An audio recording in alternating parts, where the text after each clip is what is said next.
대한민국의 잠재적 차기 대통령 이재명은 누구인가? 분열의 중심에 선 지도자를 인터뷰하다 라는 제목의 역대급 인터뷰가 떴습니다. 민주당 이재명 대표는 영국 주간지 이코노미스트와의 인터뷰에서 민주당의 주된 가치는 실용주의라고 강조했습니다. 이 대표는 지난달 31일 공개된 인터뷰에서 성장과 회복과 파이를 성장시키는 것의 중요성을 강조했다고 민주당이 전했습니다. 이 대표는 윤석열의 탄핵 심판이 진행 중임에도 여당 지지율이 민주당보다 더 높거나 양당이 접전하는 것으로 나타난 여론조사 결과에 대해 현재 진행 중인 혼란에 좌절한 유권자들이 과거엔 민주당을 야당 세력으로 여겼지만 이제는 책임을 져야 하는 지도 세력으로 보고 있다고 평가했습니다. 네, 그 외에도 여러 훌륭한 말씀을 하셨는데 사실상 외신도 이재명 대표의 집권이 유력하다고 보는 것 같습니다. 그런데 또 다른 유력 후보 김문수, 제가 아주 응원하는데 조금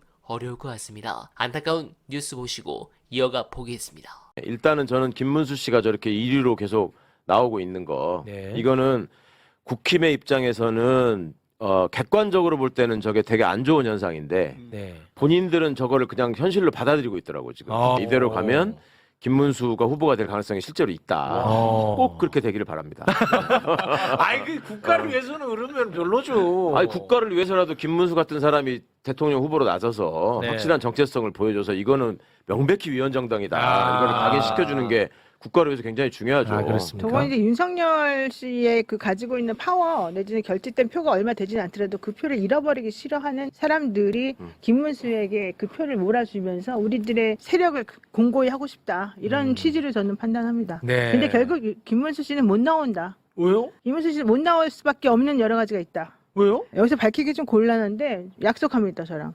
아니 장담합니다. 나와야 돼요. 저분은 탈당해서 네, 나와야 되는데 아니, 나와야 왜? 되는데 저도 나오면 좋겠어요. 네, 근데 못 나온대요. 나온다고. 못 나온대. 왜 그렇지? 아프대요. 어디. 건강 이슈가 있으니까. 네, 근데 안 좋은 이슈가 있는데 그 문제 때문에 못 나올 거라고 그래서 지금 대체제를 찾고 있는데 아 그렇습니까? 그게 쉽지가 않다고 그러더라고요. 근데 아무튼 나는 근데 이 말은 안 했으면 좋겠어. 아 김문수가 무슨 국민의힘의 후보가 돼. 이 말은 안 했어. 왜냐? 윤석열도 후보였잖아. 그때 윤석열과 지금의 김문수 누가 더 나빠? 윤석열이 훨씬 나쁘죠. 네, 공감합니다. 결국 국짐도 시간이 가면 갈수록 골치가 아플 것입니다. 그런 부분에서 민주당은 최상목 처리를 고심해야 합니다. 최상목이 결국 임시 국무회의를 열고 지난 17일 국회를 통과한 내란 특검법의 거부권을 행사했습니다. 지난 12월 31일 1차 내란 특검법을 거부한 데 이어 정부 여당이 문제 삼았던 위헌성을 해소한 2차 내란 특검법마저 국회로 돌려보낸 것입니다. 즉 12.3 내란 사태의 진상을 낱낱이 밝혀